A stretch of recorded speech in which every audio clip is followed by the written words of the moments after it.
Kabbalah. Una visión holística para comprender la Torá.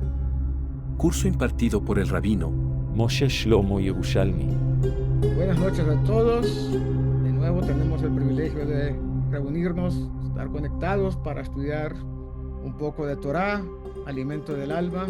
El estudio de esta noche está basado en libros importantes de autores como el rabino Pinhas Winston, como el rabino Shlomo Eliashiv, como el profesor Eduardo Schifrin, libros del Ari Kadosh. Bueno, un grupo importante de rabinos, maestros de los últimos 500 años para acá y algunos modernos, como mencioné, el profesor Edward Schifrin. Como dijo el enunciado de nuestra clase de hoy, vamos a hablar de dos temas que son fundamentales, importantes para la vida espiritual del judío. Entre otras cosas, estamos hablando ni más ni menos que a propósito de esta parashá Trumá, vamos a estudiar lo que se llamaría el Mishkan, un verdadero salto cuántico. Y el segundo tema, si Dios nos permite, el Shabbat, un retorno a la estructura espiritual de Adán Arishon antes del pecado. Entonces, dice la parashá Trumá, como les he mencionado, Viazuli Mikdash Veshahanti Betoham, y me haréis un santuario y moraré entre ellos, no dentro del Mishkan, sino entre ellos, entre nosotros, el pueblo de Israel. Y comenzaremos diciendo que después de haber vivido en un mundo físico durante tanto tiempo, estamos acostumbrados a construir cosas o a ver que se construyan cosas. Una casa, una sala de estudio, una sinagoga, una tienda, un edificio de apartamentos. Lo que fuera necesario, lo construimos. Si la idea existe y requiere materiales disponibles, entonces solo es cuestión de tiempo hasta que acabe convirtiéndose en una realidad física. En todo caso, imbuir una estructura física con santidad, ese es otro tema. Es otro concepto completamente diferente. La santidad es una realidad metafísica. En hebreo se llama Kedushá, y esa Kedushá, para que aparezca, debe de respetarse ciertos detalles, muchos detalles. Y por eso están las alajot, que nos indican de qué manera acceder a la Kedushá. Entonces, la santidad es una realidad metafísica, una que podemos intentar crear, pero en última instancia es Dios realmente quien decide qué tan exitosos seremos en ese tema. El segundo templo, por ejemplo, no estaba en el mismo nivel de Kedushá que el primer templo, a pesar de que el Talmud decía que era el edificio más hermoso de todos en su momento. Así dice el Talmud en el Tratado de Sukkah, página 51b. No hay duda de que la decisión de Dios de permitir que su santidad entre en nuestra creación fue respuesta a nuestro nivel espiritual en ese momento. Sin embargo, a veces, aunque los constructores son dignos de tal aclamación divina, la historia misma no lo permite. Es por eso que a pesar de los santos que eran los rabinos en el periodo del segundo templo, ese templo no podía acercarse al nivel de Kedushá, por el cual el primer templo era bien conocido. De ahí que, aunque el pueblo judío construyó el Mishkan, eso fue en el desierto, completamente de acuerdo con la especificación divina, no tenía automáticamente Kedushá, aunque hacerlo fue lo que hizo posible que sucediera lo siguiente. Relata el Humash, la Torá, en el libro de Shemot, capítulo 40, versículo 35. La nube cubrió la tienda designada y la gloria de Dios llenó el tabernáculo. Y una vez que lo hizo, el Mishkan se convirtió en una estructura diferente. Físicamente no había cambiado, pero espiritualmente se había transformado. En ese momento, cuando la presencia divina entró en el Mishkan, lo físico y lo metarreal, lo metafísico, se encontraron y se volvieron uno. Su nueva Kedushá era solo una proyección de esa realidad, como el brillo que desprende el metal cuando se calienta al rojo vivo, o cuando la plata la brillan, vemos cómo tiene, digamos, un fulgor interesante. Lo que hemos visto ya no fue lo que obtuvimos. Lo que vimos fue un edificio, una estructura temporal que podría haber parecido nada más que una tienda de campaña ornamentada y una vivienda humana. Sin embargo, lo que realmente existió fue, comillas, un agujero de gusano, como se estila decir en astronomía, espiritual o en física, que unía dos realidades muy diferentes: el reino superior, completamente espiritual, y el reino inferior y bastante físico. Esto es lo que quiere decir el Talmud cuando dice sobre el templo: hay de las naciones gentiles que la destruyeron el templo y no saben lo que destruyeron. Mientras el templo estuvo en pie, el altar expió por todas las naciones del mundo. Y ahora, ¿quién lo hará? Está escrito en el Talmud Tratado de Sukkah, página 55b. Vinieron y destruyeron. ¿Y qué destruyeron? Un edificio, el lugar de culto del pueblo judío. Incluso se divirtieron mientras lo destruían, sin tener idea de lo que había sido el templo. Incluso tomaron su éxito como una prueba positiva de que el templo nunca había sido mucho más de lo que parecía ser, razón por la cual un bat kol, una voz del cielo, una voz divina del cielo, gritó. Raba dijo: Nabucodonosor envió a Nabuzaradán 300 mulas cargadas con hachas de hierro que podían romper el hierro, cualquier metal, pero todas fueron destrozadas en una sola puerta de Jerusalén, como está escrito, y ahora, con todos sus adornos, juntos derribaron con martillos y cinceles. Eso está escrito en Teilim 74:6. Quería regresar, pero dijo: temo correr la misma suerte que Sanajerib. Entonces una voz gritó: saltador, hijo de saltador, salta, Nabuzaradán, porque ha llegado el momento de que el santuario sea destruido y el templo quemado. Solo le quedaba un hacha, así que fue y rompió la puerta, no con el hacha, con su cabeza, y se abrió como está escrito. Se había considerado que traía hacia arriba las hachas en las espesuras de los árboles. Derribó a los judíos a medida que avanzaba hasta llegar al templo.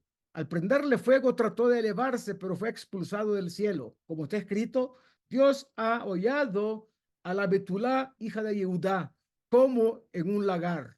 Eso está escrito en el profeta Eliyahu, capítulo 1, versículo 15. Se alegró mucho cuando una voz vino del cielo que le decía: has matado a un pueblo muerto y has quemado un templo ya quemado.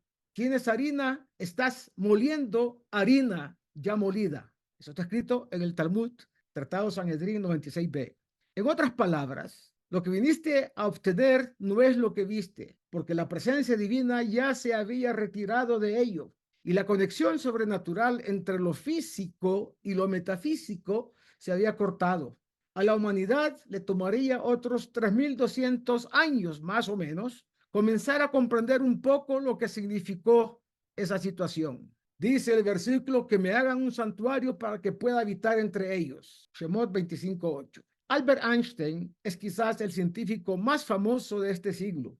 Uno de sus logros más conocidos es la fórmula famosa E igual mc al cuadrado. A pesar de su familiaridad, muchas personas no entienden realmente lo que significa. Una de las grandes ideas de Einstein fue darse cuenta de que la materia y la energía son en realidad formas diferentes de la misma cosa. La materia se puede convertir en energía y la energía en materia. Para el individuo medio y no científico, hay poco, digamos, interés o inusual en esta afirmación. No es muy interesante. Probablemente todos sepan que todo lo físico está compuesto de algo llamado materia y energía. Y es un término que utilizamos todos a diario. Lo que la mayoría de la gente no sabe ni aprecia, lamentablemente, es que la energía es completamente metafísica, lo que hace que todo el mundo físico del que dependemos para nuestra estabilidad sea bastante, de manera paradójica, inestable, al menos en lo que a nosotros respecta. La cuestión de la información surge una y otra vez. ¿Cómo se propaga la información tan rápido a nivel subatómico? Es una pregunta bastante interesante. ¿Cómo lo sabe la materia? Ya que la materia parece saber. La implicación de esta teoría, pues ya sabemos que hay conocimiento intrínseco y heredado en la existencia física, aunque consideramos que la materia física es inanimada. En realidad es sensible, algo vivo y lleno de información. Se conoce a sí mismo y sabe lo que sucede dentro de sí mismo. Este es básicamente un concepto místico, que hay conocimiento innato dentro de la materia. Esta es una consecuencia natural de las observaciones realizadas en física cuántica y el resultado es inevitable. Un concepto notable que hace solo 50 años solo podría haber surgido de un rabino con un conocimiento muy avanzado de la física. Ahora bien, estos conceptos fueron elaborados por físicos y en particular por el doctor James Brouwer durante una conferencia en 1986. Pero así es como un rabino lo explica hoy. Dice, la ciencia clásica sostiene que los objetos están inherentemente separados unos de otros. Esto significa que dos objetos separados solo se influyen entre sí cuando están muy cerca uno del otro. La mecánica cuántica sostiene que la influencia que las partículas subatómicas distantes tienen entre sí indica la unidad subyacente entre ellas. Esto se debe a que los fenómenos cuánticos se influyen mutuamente a distancias lejanas, simultáneamente. No es necesario que los fenómenos se acerquen entre sí, ya que no hay espacio que los separa. Esto significa que el nivel cuántico está unificado, escrito en el libro Chispas de la Luz Oculta, página 53. Así, la diversidad que notamos dentro de la creación y que a menudo actúa como obstáculo para cumplir la voluntad del hombre y ciertamente para lograr la paz, a nivel subatómico es realmente la inexistencia. Pero recordemos lo que ya se ha dicho. La energía es una cantidad totalmente abstracta, introducida en la física como un modelo útil con el que podemos acortar cálculos complejos. No se puede ver ni tocar la energía, pero ahora la palabra forma parte de tan importante de la conversación diaria que la gente piensa que la energía es como una suerte de entidad tangible con existencia propia, en un libro llamado El fantasma en el átomo, página 26. Eso haría de la realidad una ilusión óptica asombrosamente increíble. Puede ser una ilusión óptica, pero no es ilusión en absoluto, porque independientemente de por qué existe algo, si existe, está ahí. Incluso si la creación con mayúscula es solo un pensamiento pasajero en la mente de Dios, por decirlo de alguna forma, durante el tiempo que pasa es real, porque nada puede ser más real que aquello en lo que Dios piensa y plasma su voluntad. Sin embargo, la implicación es extremadamente dramática. En términos simples, señores, significa que la espiritualidad son los componentes básicos de la fisicalidad, lo que significa que por definición científica, es toda una función de la voluntad de Dios. Si el universo entero es una proyección tridimensional de información, como hemos visto en algunas ocasiones en nuestros estudios, siendo esta información la voluntad de Dios, gracias a la ciencia, uno ya no necesita acudir únicamente a un erudito de la Torá para demostrar la existencia de Dios. Aunque el físico promedio probablemente pueda decirle muy poco sobre lo que Dios quiere que hagamos con la existencia que Él está dispuesto a existir en cada momento. Dice el versículo, se completó el tabernáculo de la tienda designada. Shemot 39:32. Por lo tanto, la Torá no es un libro de instrucciones sobre cómo vivir una existencia algo espiritual dentro de una realidad muy física. Eso es arduo y muchas veces lleva a que la gente se canse de la religión, comillas. Más bien, la verdad de la Torá es una guía para convertir la masa en energía. No en el sentido en el que Einstein y sus colegas dijeron, sino en la forma en que lo hace Dios. Es un camino hacia la comprensión de que dentro de todo lo físico hay algo totalmente espiritual. Dios mismo, ni más ni menos. Y el Mishkan fue un ejemplo vivo de un experimento exitoso para hacer precisamente esto. Por eso que después de que Dios le ordenó a Moshe Rabbeinu que reuniera el Mishkan, él respondió, Moshe dijo ante el santo viento sea, ¿cómo es posible que el hombre lo construya? Rashi, en su explicación sobre Shemot 39:32. ¿Montar qué? ¿Un edificio? ¿Cuál es el problema? Podemos construir rascacielos que lleguen hasta el cielo superior. ¿Cuál es el problema de una tienda de campaña grande como fue el Mishkan, el tabernáculo? Construir un Mishkan que interactúe entre lo físico y lo espiritual, ese es otro asunto completamente diferente. Y así le respondió Dios. Acordémonos que el Mishkan y después el Bet HaMikdash sirvieron de interfaz para que el mundo lo espiritual fuera asequible al hombre material. Entonces, Dios dijo ni más ni menos lo siguiente: simplemente ocupa tus manos en él y se mantendrá en pie por sí solo. Solamente hay que ocuparse de lo, comillas, físico y material, y posteriormente el Mishkan mismo se va a mantener por sí solo. Pero claro, eso es lo que Dios siempre está haciendo. Siempre está traduciendo nuestros pensamientos en la realidad que palpamos y que vemos. Todo lo que alguna vez ha existido y existirá es el resultado de su obra, no la nuestra, excepto por una cosa: el potencial de ser y su realización es obra de Dios. Pero óigase bien, esto es importante: el deseo de ver ese potencial convertirse en realidad es desencadenado por nuestra voluntad consciente y, por lo tanto, se nos atribuye a nosotros ese estartazo de la creación. Es como un interruptor que tenemos acá. Nosotros accionamos ese interruptor y arriba la luz aparece. Entonces, ni más ni menos, por supuesto, guardando las proporciones debidas, eso es lo que ocurre en el tema de la transformación de algo material en espiritual y viceversa, de lo espiritual en material. Uno lo hace Dios, transformar lo espiritual en material, y el hombre transforma lo material en espiritual cuando ejecuta la voluntad de Dios a través de las mitzvot, según las alajot que nos indican cómo se debe hacer. Al final, la creación se reduce a una cosa y solo a una cosa: voluntad en el aspecto humano, voluntad o razón en el aspecto divino. La voluntad de Dios que permite que todo exista tanto en potencial como en realidad.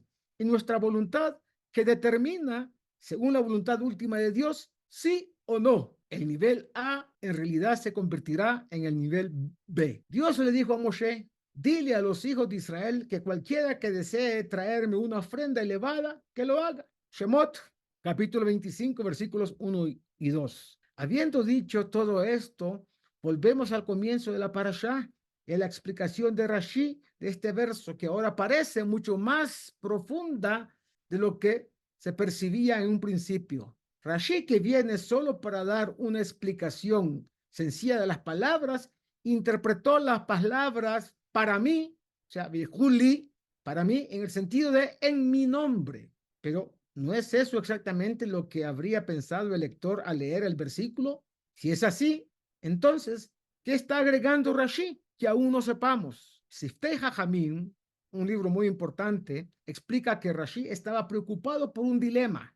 Si el mundo entero pertenece a Dios y cualquier regalo que le traemos a él ya es suyo, entonces, ¿cómo es posible darle algo a Dios? Por lo tanto, Rashi concluye que eso no es posible, porque todo le pertenece, es decir, todo excepto la forma en que damos el regalo, que por supuesto es una función de nuestro libre albedrío. Ahora, podemos llevar esta idea a un paso más allá. Si al final todo en el mundo físico es realmente la voluntad de Dios, entonces, ¿cómo podemos poseerlo? Mucho menos darlo y formarlo. Si el regalo físico en mi mano nunca existió realmente, independientemente de su creador, sino que es solo una proyección de su voluntad para que parezca existir, ¿cómo puedo devolverle algo que ya le pertenece a él?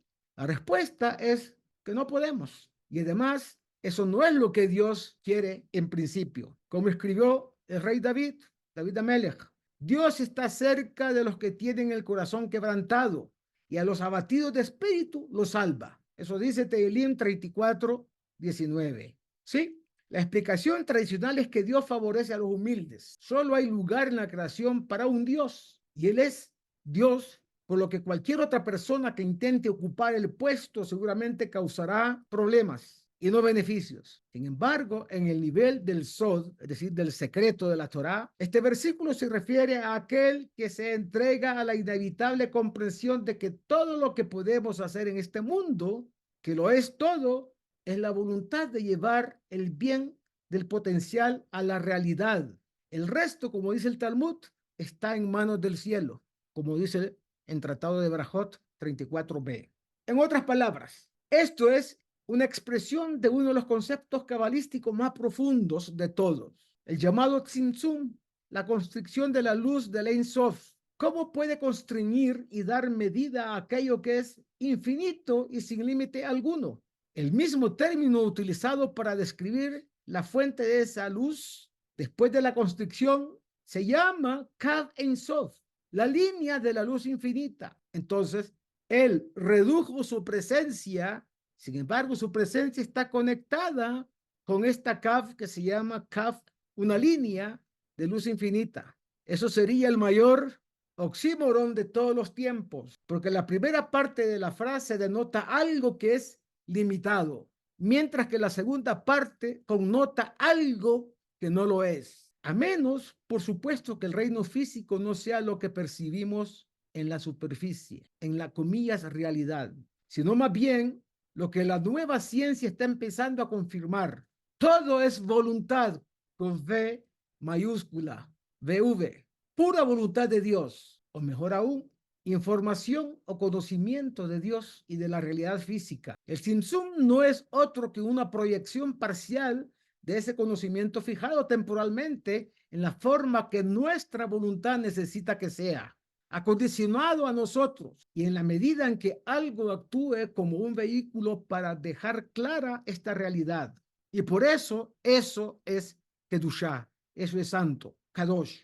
Y es por eso que el Mishkan fue el antídoto para el Egel Azahav, el pecado del becerro de oro, ya que nació solo como una celebración de la solidez y estabilidad de lo físico. Por lo tanto, óigase bien, no solo fue destruido, sino reducido a la nada, y en su lugar se erigió el Mishkan, la celebración del todo aquello contrario, el símbolo de la posibilidad espiritual ilimitada y, por tanto, del dominio sobre el reino físico. Y en la medida en que una persona haya construido su propia vida siguiendo esta línea, en la medida en que haya convertido, él mismo se haya convertido en un Mishkan en miniatura, en un santuario para Dios, un lugar santo dentro del cual el Ribono Shel Olam, el soberano del mundo, puede habitar.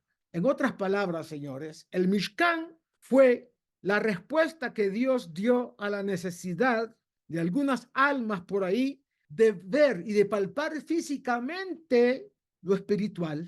Por eso convirtieron el concepto de Dios, o por lo menos del contacto de Dios con la humanidad, en algo tangible, el becerro de oro, tremendo pecado. Dios dijo, entiendo las necesidades de estas almas. ¿Qué voy a hacer?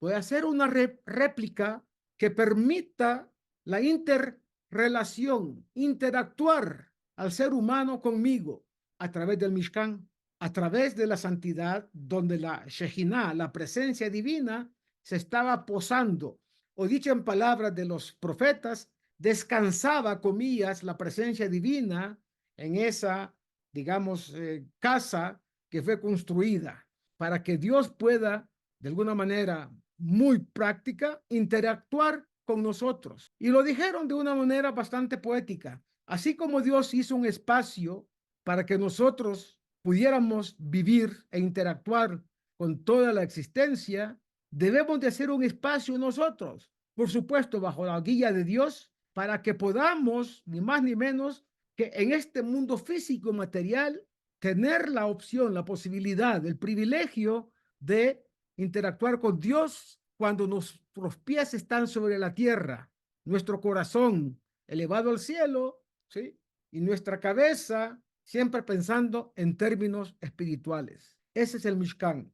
Como dije en una ocasión, según lo mencionó el Malbim en su explicación justamente de esta parashá, allá él explicó que era el Mishkan y después el templo, una suerte de interfaz para que nosotros hiciéramos un acople como seres humanos y pudiésemos de alguna manera tener la posibilidad de interactuar y percibir palpablemente el influjo divino. De esta manera, el santo bendito él dijo que todo lo material, todo aquello que iba a estar permitiendo a través de una guía que pudiese convertir lo material en espiritual, dar la opción para que la Shejinah pueda habitar entre nosotros, significando que la Shekhinah siempre habría planeado establecer su residencia en el Mishkan, residencia entre comillas, que se le ordenaba construir al pueblo judío. Sin embargo, como lo señala el Midrash, el Mishkan fue, de hecho, la respuesta de Dios, como dijimos, al Egel HaZahav, al becerro de oro. El santo bendito dijo, dijo que el oro usado para el Mishkan expía al oro que se usó para el becerro, como está escrito, y todo el pueblo se quitó los anillos de oro. Esto para entregarlo a hacer el becerro, en Shemot 32:3. Y así dice el Mishkan, el Midrash en Tratado de Parashat Trumá, Midrash Tanjumá, página 8. Si esto es cierto, entonces surge una pregunta. ¿No ocurrió el episodio del becerro de oro después de que se diera la mitzvah de construir el Mishkan? El Talmud responde.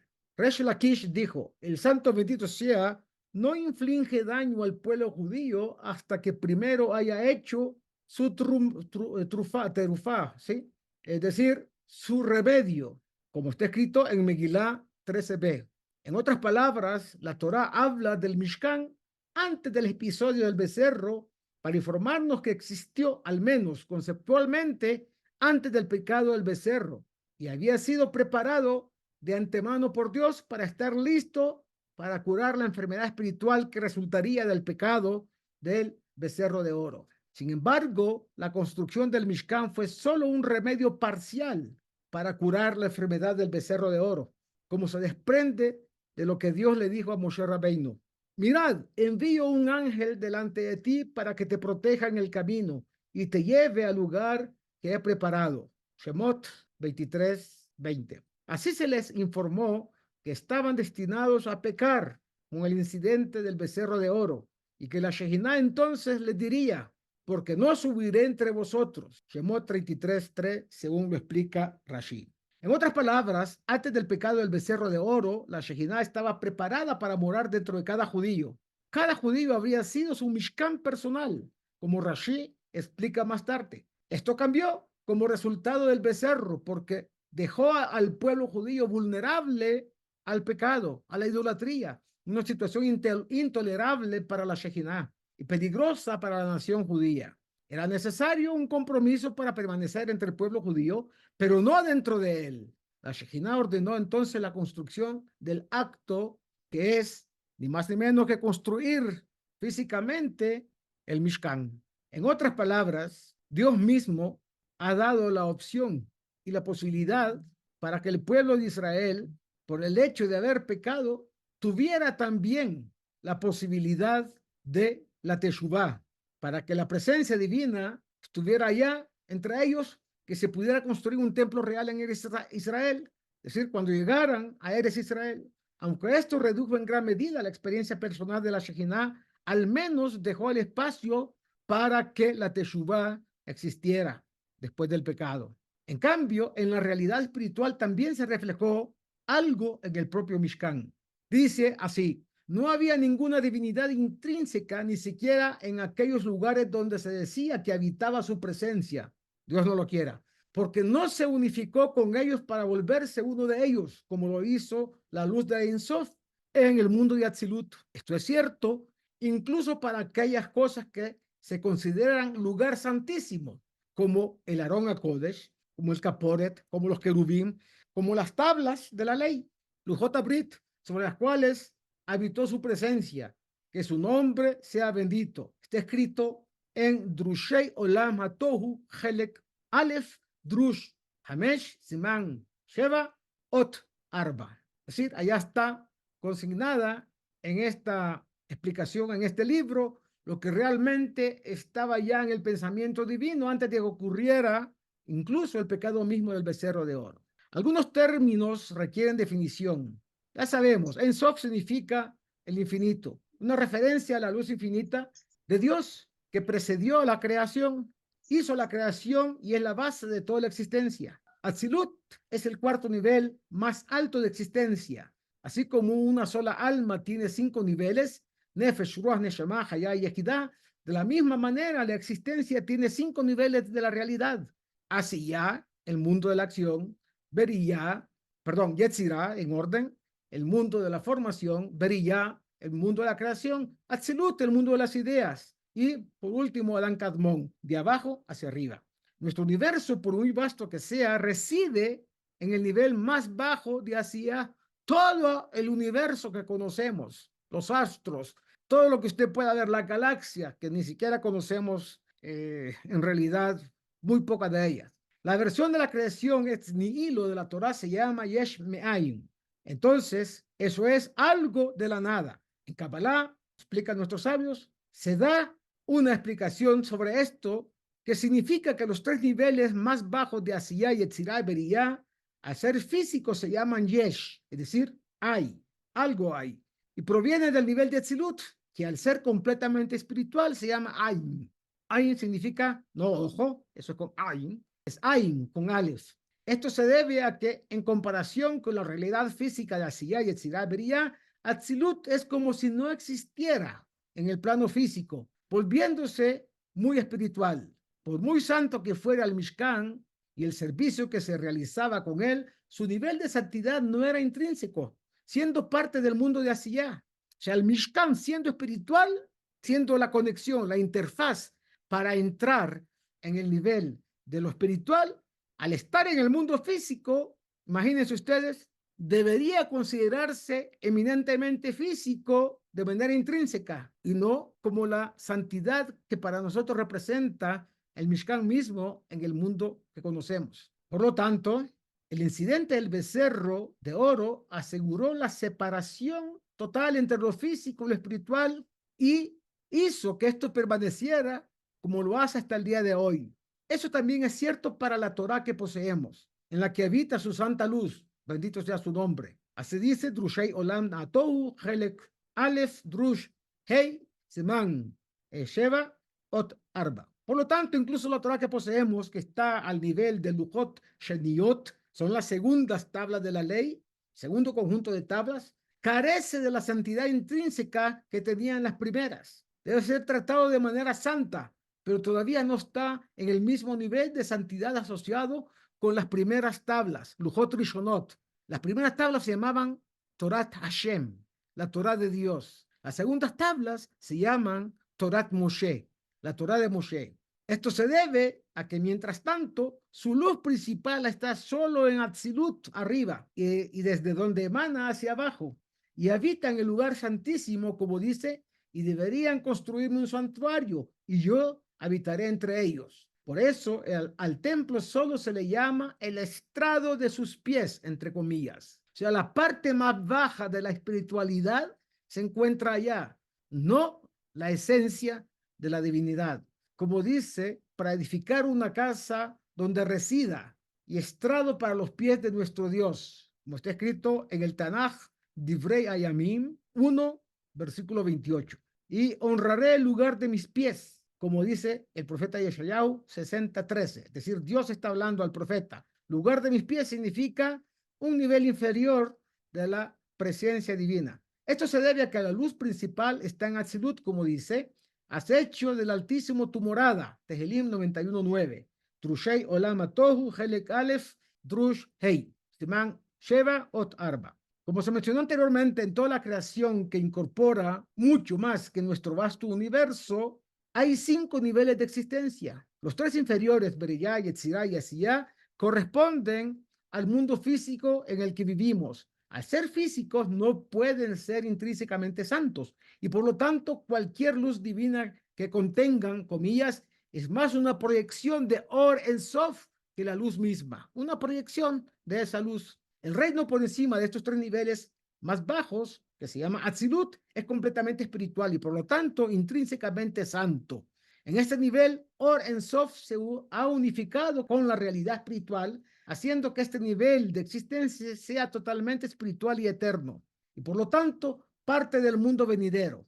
Es desde Atzilut que la luz divina se proyecta hacia abajo a los niveles inferiores, y es esta proyección de luz divina la que habla en el Mishkan y la que habita en el Mishkan. Por lo tanto, ahora entendemos cuando decimos nosotros allá arriba, arriba, en los cielos. Estamos hablando de los niveles espirituales. Antes del pecado, cuando Adán Arishon existía en el nivel de Atzilut, tenía acceso a niveles elevados del alma llamado Zihara Ila'a o brillo superior. Esto lo hacía intrínsecamente santo y también eterno, al menos hasta que pecó, momento en el que perdió lo que se llama Zihara Ila'a, es decir, el fulgor elevado, el fulgor de arriba, haciéndolo mortal, tal y como Dios le había advertido.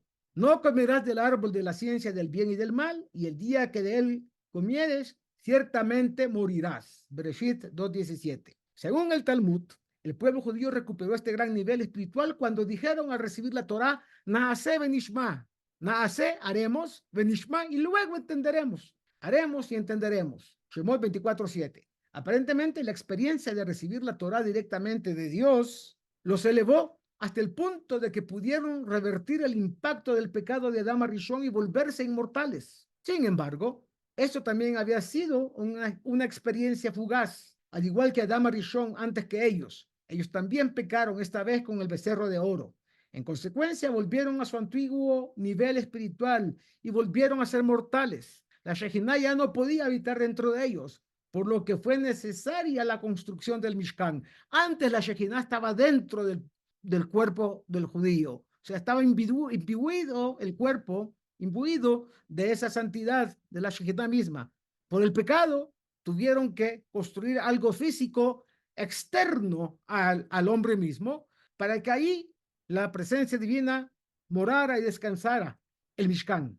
El cambio se puede explicar de la siguiente manera. Antes del pecado de Adam Rishon, los reinos inferiores de Asía y Yetzirah Beriah existían en una llanura más alta, superponiéndose en realidad con Atzilut. Como resultado, el mundo físico, tal como lo conocemos, era mucho menos físico y mucho más espiritual. La piel del hombre en esa etapa de la historia se parecía más a una luz espiritual que a la epidermis que ahora poseemos. Esto es lo que le permitió vivir para siempre en su forma actual. Como resultado del pecado de comer del árbol del conocimiento del bien y el mal, todo esto cambió. Los mundos de Asía y Yetzirah y Beriah descendieron y ya no se superpusieron con Atzilut. En consecuencia, la creación se parecía más a un edificio de apartamentos de 5 pisos, en que el techo del nivel inferior funciona también como el suelo del nivel superior. Como resultado, el mundo físico se convirtió exactamente en eso, habiendo perdido la mayor parte de su santidad. La misma situación debió haber ocurrido en el monte Sinaí, al menos para el pueblo judío. El resto del mundo no experimentó esta situación del pueblo judío. Por obvias razones, Dios habló con el pueblo de Israel, entregó la Torá al pueblo de Israel. Después debería haber sido el pueblo de Israel el que compartiera. No se dio. La experiencia del Sinaí debe haberle dado de alguna manera acceso a niveles más elevados de existencia, elevándolos al punto de la inmortalidad. Se volvieron como Adán Arishon antes de su pecado. Sin embargo, cuando pecaron con el becerro, a ellos y a su mundo les ocurrió lo mismo que le había sucedido a Adán Arishon. Su estatura espiritual se redujo enormemente, así como el nivel espiritual del mundo. Una vez más, el mundo del hombre se volvió mundano y el pueblo judío mortal y el género humano en general. Y así ha permanecido hasta el día de hoy. Entonces, eso es en pequeñas proporciones, digamos, lo que ha ocurrido con respecto a la creación y el impacto que causó todo esto, no solamente en la esencia del hombre. El hombre se volvió carne, huesos, se volvió un ser muy similar al resto de criaturas del reino animal. El hombre tenía la posibilidad de ser absolutamente eterno en todos los sentidos. Falló. Y falló de la manera que básicamente hasta el día de hoy ha sido una lucha para tratar de alguna manera de asimilarnos a esa situación previa al pecado del primer hombre. Tenemos un poquito de tiempo para hablar del segundo tema. Si no lo concluimos, podemos continuar la próxima, si les parece, o si quieren lo dejamos para después. Tenemos todavía más o menos 12 minutos para esto. ¿Quieren hacer preguntas o lo dejamos para después de este segundo tema? Siga con el tema. Pero... Bueno, ok. Vamos a hablar entonces del retorno al estado previo al pecado del primer hombre, que de manera, digamos, palpable en este mundo es ni más ni menos que la situación que vive un judío en Shabbat.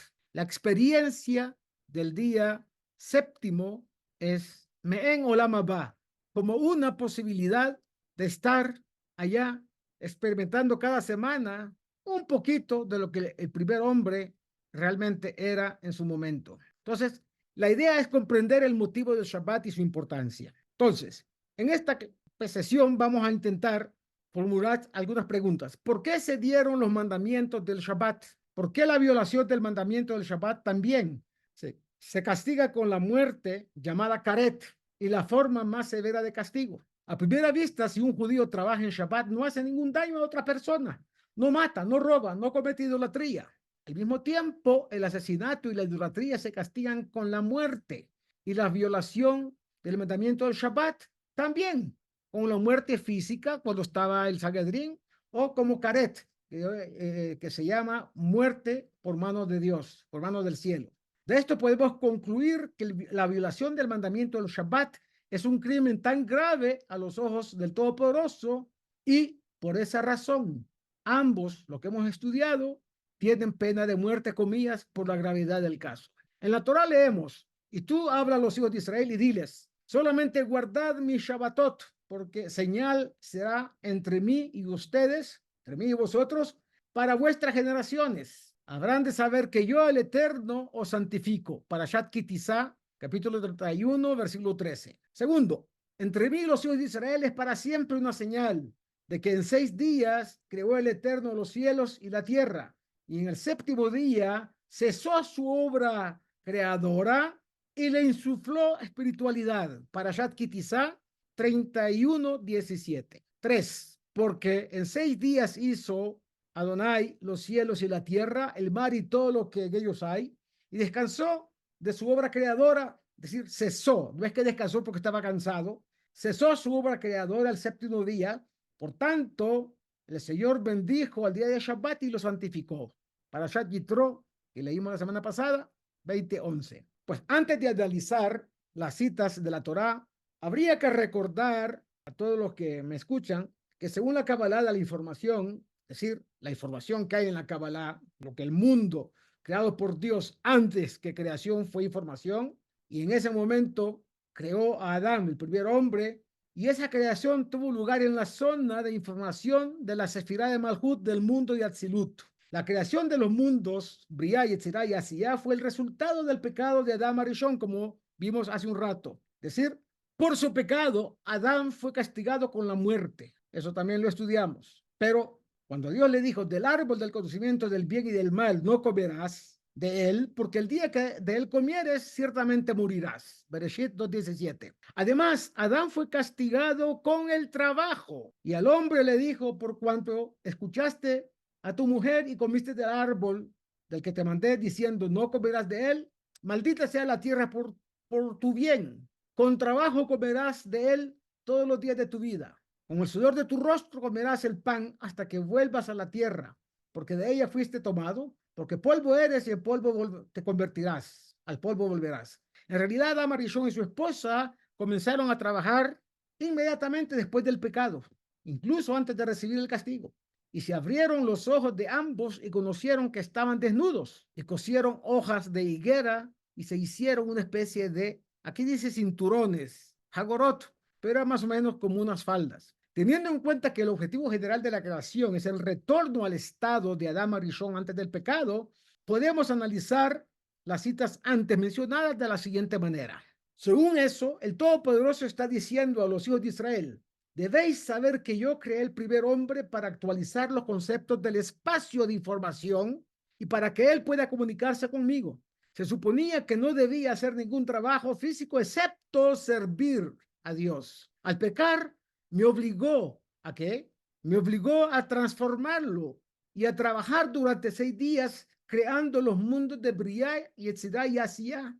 Por lo tanto, él y vosotros, sus descendientes, fuisteis castigados con la muerte, pero también con el trabajo. Mi objetivo es devolver la creación al estado previo, es decir, antes de que se pecara, antes del pecado de Adán Arishon.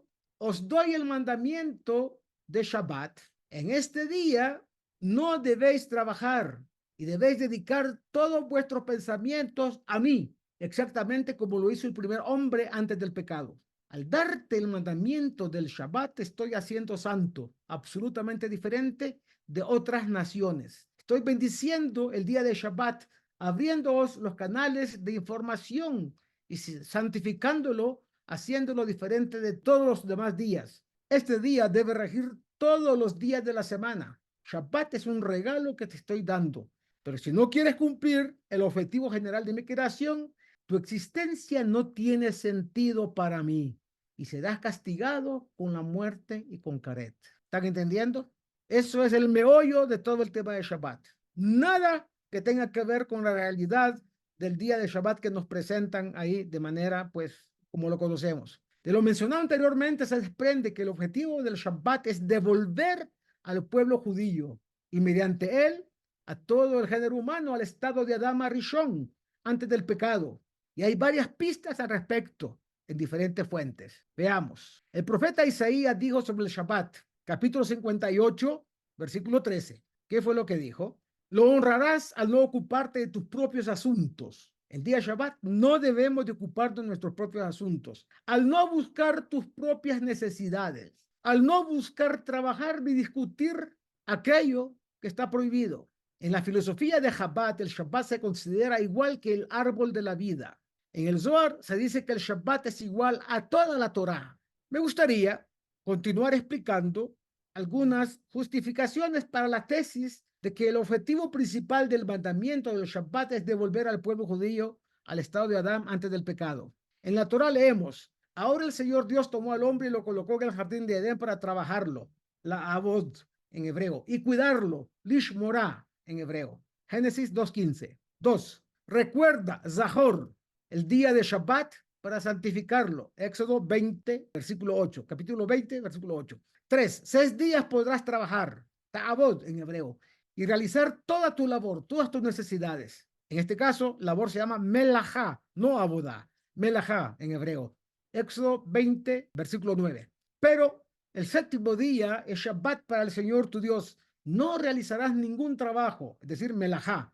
Ni tú, ni tu hijo, ni tu hija, ni tu siervo, ni tu sierva, ni tu bestia, ni tu extranjero que está en tus ciudades. Éxodo 20:10. Por lo tanto, shamor, guardar, shamor en hebreo, guardar el Shabbat porque es algo sagrado para vosotros. Aquellos que los profanen serán condenados a muerte, porque cualquiera que realice un trabajo en él, esa alma será cortada en medio de su pueblo. Éxodo 31:14. Esto que está diciendo acá Dios no es una amenaza. Es lo que ocurre como algo natural. Si alguien se toma un veneno, algo que le puede matar, y se lo toma, no es castigo.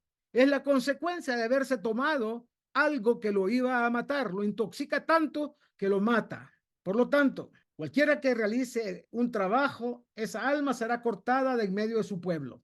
En hebreo la palabra trabajo podría expresarse con las palabras abodá o melajá. Abodá es servicio, melajá es labor que transforma la naturaleza. Según la opinión de nuestros sabios de la Torá, la palabra abodá o la abod connota el servicio a Dios, como por ejemplo oraciones, el estudio de la Torá, sacrificios. Melajá significa actividades cotidianas, es decir, la labor que hace una persona, ya sea trabajo de un artesano, ya sea el trabajo de un médico, ya sea el trabajo de un ingeniero. Otra confirmación de que en Shabbat el trabajo que se llama melajá, el que transforma la naturaleza, está prohibido. Ahora la pregunta es, ¿cuál es el significado para Adán Rishon de guardar lishmorá, el jardín de Edén? En la opinión de los sabios de la Kabbalah, podemos derivarlo de lo que está escrito en Éxodo 31:14. Guardar, shamor, el Shabbat. Está claro que guardar el Shabbat significa no hacer ningún trabajo en ese día. Vuelvo y repito, melajá en hebreo. Por lo tanto, a Adán se le dio el mandamiento de servir a Dios y no realizar ningún trabajo, melajá, trabajo manual, trabajo físico, etcétera, sino servir a Dios nada más. ¿Ok? La pregunta es ¿por qué? En física, cualquier tipo de trabajo implica un cambio de entropía y de información. Esto podemos interpretar el significado del mandamiento como si Dios le estuviera diciendo a Adán Rishon, no hagas ningún cambio en el jardín del Edén porque está perfecto en el día de Shabbat. El mandamiento en Shabbat tiene la misma significación, el mismo significado. No trabajar, no provocar ningún cambio a la naturaleza. Y como los animales también pueden causar cambios, no solo nosotros, sino también los animales que están bajo nuestro control, no debemos ponerlos a trabajar, como está escrito en Éxodo 20:10. Como mencionamos anteriormente, Adán y Javá comenzaron a trabajar, es decir, a provocar cambios inmediatamente después del pecado. Fueron castigados con el trabajo y la muerte, y estas nociones van juntas. La estructura misma de nuestra realidad está determinada por el castigo de Adán Arishon. El principio antrópico dice que nuestro universo está preparado para la vida, pero es obvio que nuestro universo también está preparado para la muerte. Nuestro cuerpo está hecho de las mismas entidades, protones, neutrones, etcétera, que nuestra realidad, pero la estructura del cuerpo es mucho más ordenada, es decir, tiene baja entropía que la realidad que nos rodea. Según la segunda ley de la termodinámica, para sustentar la vida debemos aplicar un trabajo continuo, pero paradójicamente este trabajo es lo que poco a poco nos va matando. Después del pecado, Adán y Javá se hicieron cinturones, fajas, falditas diría yo, por la vergüenza de estar desnudos. Pero debemos señalar que aquí encontramos la primera mención de la ropa en la Torá. El propósito de la ropa no es solo ocultar partes de nuestra carne, sino también sustentar la existencia de nuestros cuerpos de baja entropía. La tesis de que el mandamiento del Shabbat fue dado para llevar al pueblo judío al estado de Adán antes del pecado también es apoyada por la Kabbalah, diciendo lo siguiente: en Kabbalah el mandamiento de guardar Shamor y recordar Zahor, Shabbat, está asociado con la Sefirot de Malhut, guardar Sefirá de Malhut, y Yesod, recordar Sefirá de Yesod. Está asociada con los nombres del Todopoderoso, el Jai y el Shaddai, los dos nombres que le dan vida a todo lo creado por Dios. El Jai significa el Dios viviente, es decir, el Dios que da vida. El Shaddai, el Dios que sustenta. Por lo tanto, la Sefirá de Malhut está asociada con el nombre Adonai, y esta Sefirá está asociada con Shabbat, porque Shabbat le llamamos Shabbat Malketá, Malhut, la reina del Shabbat. Entonces, en su libro que estamos estudiando, Sharei Orá, las puertas de la luz, Rabino Yosef Yikatil explica, por lo tanto, cualquiera que guarde Shabbat de acuerdo con la ley, reúne estos dos nombres, uniendo uno al otro. Y cuando estos dos nombres se unen, entonces todas las esferas, todas las sefirot, quedan conectadas en unidad. Cuando estos dos atributos, el Jai y Adonai, se unen, el mundo entero existe en plenitud. Yud-Kei Vav-Kei le dio a Israel el Shabbat para corresponder con estos dos atributos. Zahor para el día que corresponde a el Jai, y Shamor, guardar, para la noche que corresponde a Adonai. Por lo tanto, está escrito Zahor, recordar, y Shamor, guardar, con respecto al mandamiento de guardar el Shabbat, el sábado, en dos de las formas que aparecen los 10 mandamientos en la Torá. En el libro El Árbol de la Vida, volumen 2, en la parte que se llama Los Palacios de los Nekudot, leemos: como se mencionó anteriormente, el lugar de las cortezas, que se llaman klipot, las cáscaras, las cosas externas, muchas veces conectadas con la Sitra Hará, y la exterior es la parte posterior de Nukba de Zer Ampin. Se adjuntan ahí. Sin embargo, algunos también se adhieren a la espalda del Zer Ampin, es decir, primero la letra Hei última del nombre de Dios y después la letra Vav del nombre de Dios. Ahora, antes que Elohim creara al hombre, Adán, sobre la tierra, las cortezas, las clipot, tenían el poder de amamantar, o sea, alimentar la santa abundancia en el secreto, y no había hombre, Adán, para cultivar la tierra, Adamá, como está escrito en Génesis 2:5. Uno de los cultivos de la tierra es la remoción de las espinas de las viñas, que estipulan los mandamientos positivos. Sin embargo, cuando los 7 inferiores fueron emanados y el primer hombre inferior todavía no fue creado en el mundo, Serampim Nukba emergieron, es decir, la letra Hei del nombre de Dios última y la letra Vav del nombre de Dios emergieron espalda con espalda, porque temían que los de afuera, es decir, los Histonim, las fuerzas oscuras de la creación, amamantaran de ellos. Y si hubieran estado frente a frente, las 10 clipot se habrían adherido a sus espaldas para succionar. porque no pueden succionar desde el frente. Por lo tanto, había que unirlos espalda con espalda para que los de afuera no pudieran amamantar de ahí. Cuando el primer hombre fue creado, cumplió los mandamientos positivos, hizo que se volviera cara a cara. No había miedo a las cortezas, es decir, a las clipot de Sitra Hará, porque ya habían cavado, labrado y quitado todo aquello que impedía esa conexión. Ahora, cuando están espalda con espalda, solo había una pared entre los dos. Una pared los separaba a los dos, es decir, a la letra Hei del nombre de Dios última y a la letra Vav. Y estaban tocando la única pared, la mitad del muro del Serampín y la mitad del muro del Mukba. Es decir, había una división en el nombre de Dios. Cuando Adán hizo que se volvieran cara a cara a través de los mandamientos que cumplió y las buenas obras, ambas espaldas quedaron terminadas y completadas. Es decir, la conexión fue directa. El influjo divino pasó a través de todos los filtros y pudieron volverse cara a cara. Esto se debió a que el acoplamiento superior se completó mediante las acciones del hombre inferior. Las enseñanzas hasta mencionadas del rabino Yitzhak Luria, el famoso rabí, y el rabino Yosef Yekatilia, indican que la tarea de Adán antes del pecado y la del pueblo judío en la observancia del Shabbat son una y la misma. Es decir, lo que Adán Arishon tuvo que hacer, debía haber hecho en su momento, es tarea del pueblo de Israel a través del Shabbat. También se deduce que antes del pecado, Adán y Javá habían estado en un estado de Shabbat completo, que violaron también al desobedecer la voz de Dios. Otro enfoque para analizar el significado del mandamiento de Shabbat es considerar las nociones de pacto y señal. Es obvio que el Shabbat es un pacto entre Dios y el pueblo de Israel, como también es una señal, Otji Leolam, una señal eterna, el símbolo de que Dios y el pueblo de Israel están conectados a través no solamente del pacto, el Brit, sino también de Ot, una señal. Esto está asociado en la sefirá de Jochma, decir, sefirá que tiene que ver con la sabiduría. Para terminar, señores, para terminar, todo el trabajo que un judío debe evitar hacer en Shabbat es conectar su conciencia con el estado previo al pecado del primer hombre. Por eso hay que cumplir, y por eso es que hay tantas leyes en relación al día de Shabbat que uno debe de concientizarse de que cualquier labor que esté prohibida en Shabbat, lo que hace es retrotraer al hombre a la situación que estuvo Adán Arishon después del pecado. Es decir, no hay evolución a través del cumplimiento del Shabbat hacia el estado de espiritualidad que tenía el primer hombre. Es decir, nos volvemos otra vez a repetir la misma situación que llevó al primer hombre a morir en el mundo de lo espiritual, convertirse en mortal en el mundo material. Bueno, me pasé un poquito del tiempo. Si hay preguntas, con mucho gusto.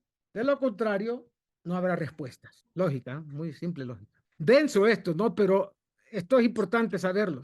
Esto es importante saberlo. Y hay que repetir esta clase que hemos visto, verlas en las otras plataformas. Que todo lo que hice ahora es desmenuzarla, porque era más denso todavía.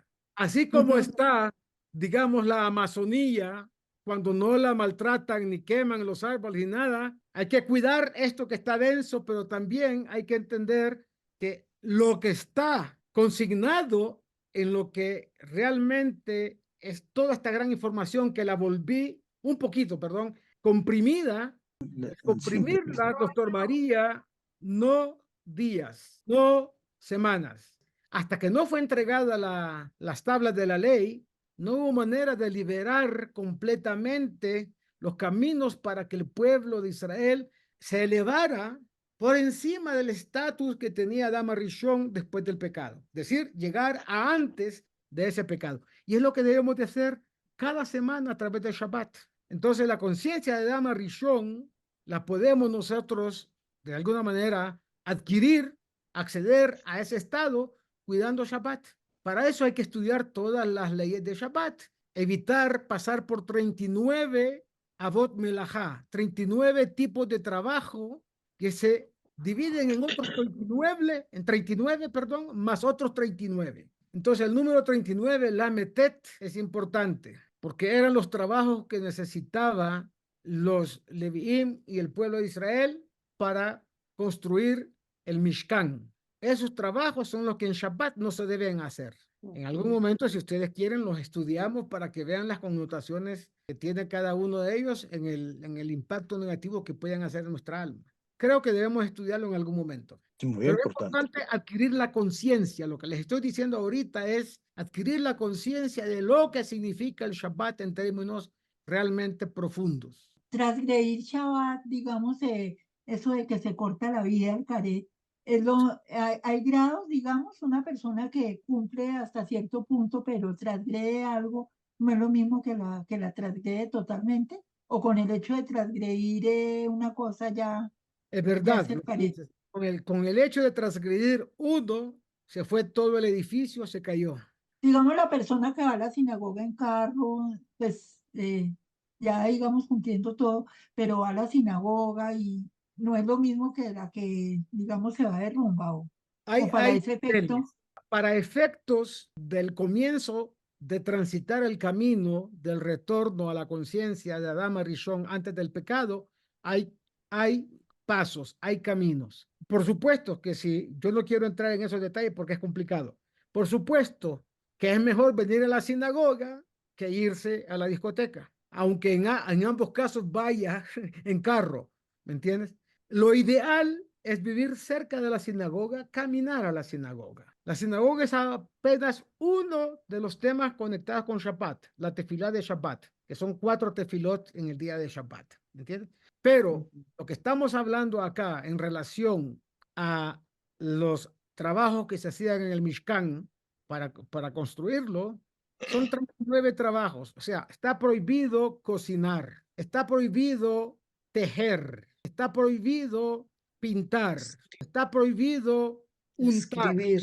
está prohibido escribir. Esos son los prototipos de trabajos prohibidos. De esos prototipos se derivan otros 39 prototipos de cada uno de ellos, más 39 más. 39 por 39 más 39. Entonces son un montón de trabajos. Todo lo que se te ocurra que es una labor que transforma la naturaleza está prohibido en términos generales. Pero vamos a estudiar en detalle cuáles son esos trabajos prohibidos en Shabbat. Está prohibido el interruptor. ¿Por qué? Dos opiniones. Una, porque estás creando fuego, estás transformando la energía en luz, la luz en calor, etc. Entonces, sí, parece poca cosa accionar un interruptor, pero el resultado de eso es la transformación de la naturaleza. ¿Me entiendes? Que no debemos hacerlo. Como el primer hombre, Dios le dijo que no transformara la naturaleza, que no la tocara, porque está perfecta. En Shabbat, todo como quedó antes de Shabbat, el viernes en la tarde, antes de que entre Shabbat, así como quedó, está perfecto, no lo toque. Usted puede caminar a la sinagoga, no hay que cargar nada, está prohibido cargar porque uno de los trabajos que uno tiene para poder hacer un trabajo es cargar algo, dinero, celular, ya, lo que sea. No se transporta de un lugar a otro nada. Cocinar tampoco, está transformando lo que antes era un alimento crudo en un alimento ya cocinado. Se cocina antes de Shabbat, ¿me entiendes? Y así sucesivamente. No hablemos de que no hay que prender la televisión y ponernos a darle un sentido profano a un día que es sagrado, ¿me entiendes? Hay suficiente tiempo para ver la televisión en día de semana, entre comillas, si hay que hacerlo. Yo no digo que es que hay que hacerlo. Normalmente en la televisión, 7 noticias, cada noticia es una peor que otra. Uno no quiere saber nada de eso. En fin, todo ese tipo de cosas.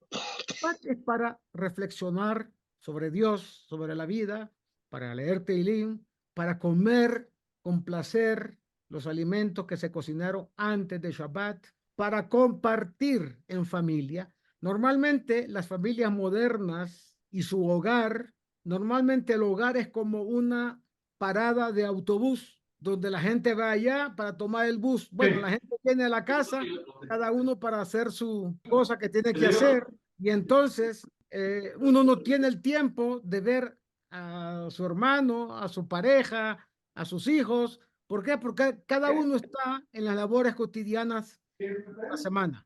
Pero Shabbat, uno puede compartir en casa, en la sinagoga, caminando, dando un paseo normal, en fin, disfrutando de los hijos, de los nietos, de manera familiar, bonita, estudiando intercambiando opiniones sobre un tema importante y trascendente.